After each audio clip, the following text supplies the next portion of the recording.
नमस्कार दोस्तों, मैं आशीष तिलवाले। तो चलिए, आज का टॉपिक है पैरालिसिस, जिसे हम लकवा बोलते हैं। ठीक है। तो दोस्तों, हम एक भी ऐसा शब्द का प्रयोग नहीं करेंगे जो आपको समझने में किसी भी प्रकार का दिक्कत हो। हम एक भी ऐसा शब्द का प्रयोग करेंगे नहीं जो आपको समझ में नहीं आए। ठीक है। तो आज का जो टॉपिक है पैरालिसिस, जिसे हम लकवा बोलते हैं। और बकरी हो या बकरा हो या बड़ा भैंस हो या जानवर हो, कोई किसी भी जानवर को पैरालिसिस का शिकायत हो सकता है। ठीक है। और बकरी के किसी भी अंग में पैरालिसिस का शिकायत हो सकता है। बकरी के किसी भी हिस्से में, शरीर के किसी भी हिस्से में पैरालिसिस हो सकता है। इसका कोई लिमिट नहीं है कि कहाँ पर पैरालिसिस होगा। ठीक है। सिर्फ चार पैर में ही पैरालिसिस नहीं होता है। पैरालिसिस जब होगा बकरी को, तो वो चलने में लंगड़ाएगी। जिस भाग पे पैरालिसिस होगा वो भाग काम नहीं करेगा। अगर ये पैर है, अगर यहाँ पे पैरालिसिस हो गया तो ये पूरा पैर काम ही नहीं करेगा, क्योंकि जब यही काम नहीं करेगा तो ये पूरा पैर किसी काम का नहीं है। ठीक है। तो पैरालिसिस होता किसके वजह से है, इसका कोई भी लाइन सही और सटीक नहीं है। पैरालिसिस क्यों होता है, कैसे हो जाता है, इसका अगर बोला जाए तो कोई भी लाइन सही और सटीक नहीं होता है। लेकिन हम अपने एक्सपीरियंस से कह सकते हैं इसका दो रीजन हो सकता है। नर्वस सिस्टम खराब होने पर पैरालिसिस हो जाता है। ठीक है। और इसमें हम दो सिस्टम क्या बोल सकते हैं, एक तो हम सोडियम की कमी ले सकते हैं, दूसरा पोटेशियम की। ठीक है। सोडियम एक ले सकते हैं हम, सोडियम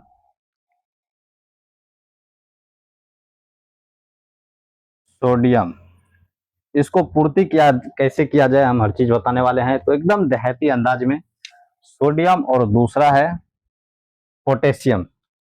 तो पोटेशियम को भी पूर्ति कैसे करेंगे, हम हर चीज आपको अभी बताएंगे एकदम से देहाती अंदाज में। दोस्तों, आपको सब कुछ समझ में आएगा, और इसीलिए तो हम ये सब कर रहे हैं कि आपको एक एक शब्द समझ में आए। तो सोडियम और पोटेशियम। तीसरा हम फास्फोरस ले सकते हैं, लेकिन फास्फोरस की कमी की वजह से कैसे हो सकता है, ये तो हो ही नहीं सकता है। ठीक है। फास्फोरस की कमी की वजह से ऐसा बहुत कम देखने को मिलता है, ऐसा नहीं होता है।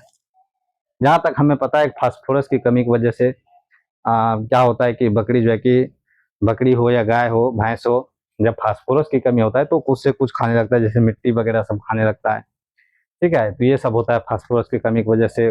कचरा उचरा खाने लगता है, पन्नी उन्नी चबाने लगता है, तो फास्फोरस की कमी होता है। इसमें सोडियम और पोटेशियम की कमी के कारण ये पैरालिसिस हो सकता है।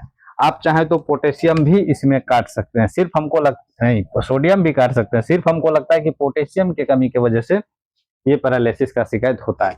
पोटेशियम का क्या काम होता है, पोटेशियम का काम होता है पूरा शरीर के नर्वस सिस्टम को देख रेख करना।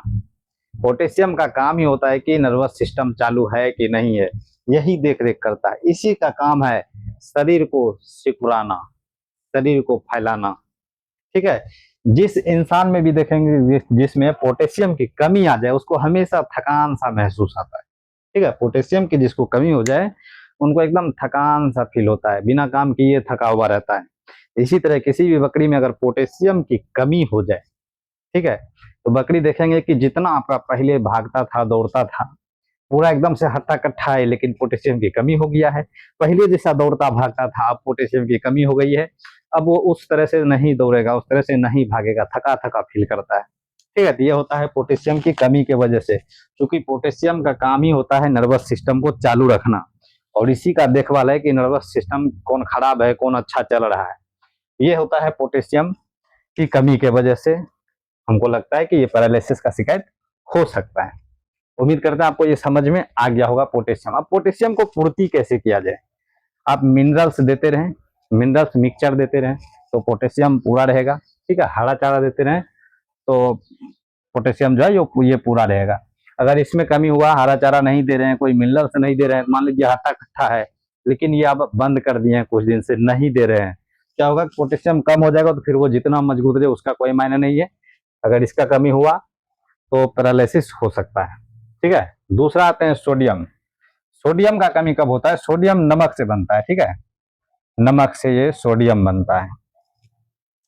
अब नमक, अब मान लीजिए कि बकरी को बहुत पानी पिला रहे हैं, बहुत पानी पिला रहे हैं, लेकिन नमक का मात्रा नहीं दे रहे हैं। ठीक है। क्या होगा, कि सोडियम की कमी हो जाएगी। और जब सोडियम का कमी होगा तो शरीर में पानी का मात्रा ज्यादा होगा, इससे भी क्या होगा कि डायरिया उरिया होने लगता है। ठीक है, अगर नमक का मात्रा देने के लिए, सोडियम को भरपूर मात्रा में बनाए रखने के लिए डेली के हिसाब से कम 5 ग्राम डेली नमक तो चाहिए ही चाहिए एक बकरी को। ठीक है, तो चलिए आपको समझ में आ गया होगा कि सोडियम और पोटेशियम की कमी की वजह से पैरालिसिस हो सकता है। अब आते हैं, अगर हो जाए पैरालिसिस तब आप इसमें मेडिसिन क्या करेंगे। तो दोस्तों इसका 100% इलाज बहुत कम ही होता है, लेकिन होता है, ऐसा भी नहीं है कि इलाज होता नहीं है। जब इंसान को भी आप देखते होंगे कि जब पैरालिसिस हो जाता है, जब इंसान को पैरालिसिस हो जाता है तो बड़े बड़े डॉक्टर के पास जाते हैं, लाख 50,000 रुपया खर्च भी करते हैं, लेकिन 100% ठीक नहीं होते हैं, 10% लोग ही ठीक हो पाते हैं। ठीक है, तो चलिए इसमें भी मान लीजिए कि शुरुआती तौर पे आपको पता चल गया कि पैरालिसिस है, जैसे ही वो लंगड़ा के चला, अब आप ये सोच रहे हैं कि इसको चोट लगा है, अगले दिन वो बैठ गया, तब आप सोचे कि पैरालिसिस हुआ है, तो उसमें थोड़ा सा कंडीशन ज्यादा खराब हो जाता है। लेकिन फर्स्ट दिन आपको पता लग गया कि ये पैरालिसिस है और लंगड़ा लंगड़ा के चल रहा है, तब जो है आपको जो मेडिसिन चलाना है वो हम बताते हैं कि न्यूरोकाइंड, न्यूरोकाइंड। ठीक है, न्यूरोकाइंड एक्सएल, न्यूरोकाइंड एक्सएल एक आता है जिसमें मीकोबाल्मिन रहता है। ये इंजेक्शन बहुत अच्छा रिजल्ट देता है और इसमें आईएम और आईवी दोनों लगाने का ऑप्शन रहता है। तो चूंकि नर्वस सिस्टम खराब है, तो अगर इस समय पे ऐसी कंडीशन में अगर नस में डायरेक्ट इंजेक्शन देते हैं तो बहुत अच्छा काम करता है। अगर 30 से 40 केजी का है तो आप, अगर 20 से 30 केजी का भी है तो 3 से 4 ml आप ये दे सकते हैं। अगर आईवी लगाते हैं इंट्रावेनस में तो बहुत अच्छा है।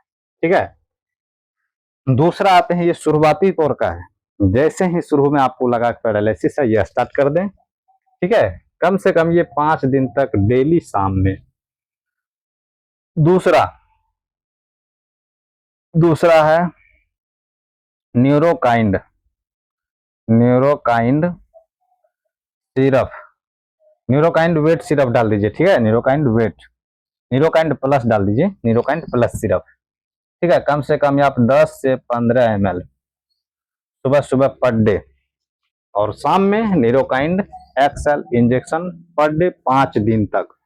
इतना में ही कंडीशन उसका 1 से 2 दिन में सुधार आ जाएगा। ठीक है, और हो सकता है फर्स्ट दिन में अगर लग रहा है कि थोड़ा भी कंडीशन गड़बड़ लग रहा है, ज्यादा लग रहा है, तो क्या करें कि साथ में एंटीबायोटिक भी चला दें, इंटासेफ, इंटासेफ 250 mg। अगर कंडीशन खराब लग रहा है तो 500 mg, अगर 30 केजी तक का है तो।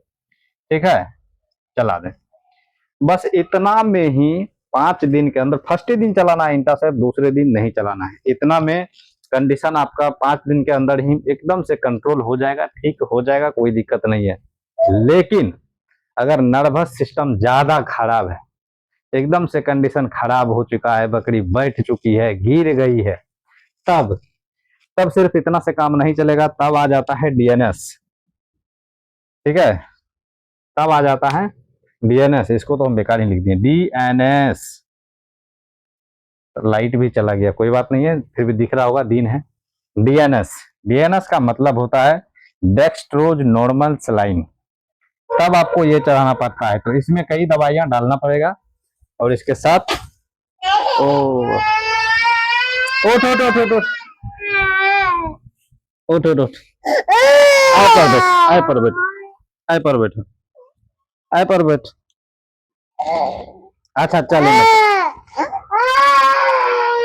चल, अच्छा जो मम्मी लिखा दो, जो मम्मी लिखा दो, जो मम्मी लिखा दो, चौकिया पर से ऐसा सैर के लोगे।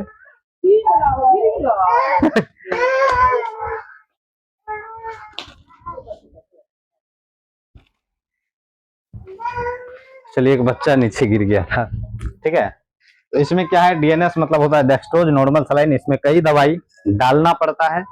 इसलिए इतना में अगर ठीक नहीं होता है तो दिलवाले जी है ना, आप हमसे कॉल कीजिए, बात कर सकते हैं, एकदम से एक भाई की तरह, एक दोस्त की तरह बात कर सकते हैं, कोई समस्या नहीं है, कोई दिक्कत नहीं है, आराम से आप हर बात को समझ सकते हैं और सही से इलाज कर सकते हैं। तो मैंने एक पीडीएफ लिखा है एकदम से आसान भाषा में। ठीक है, अब मेरा संपर्क के लिए मेरा नंबर है 7544 0 32 3 17। ठीक है, आप इसमें चाहे तो कॉल कर सकते हैं। तो उम्मीद करते हैं दोस्तों आपको समझ में आ गया होगा। तो मिलते हैं दूसरे वीडियो में।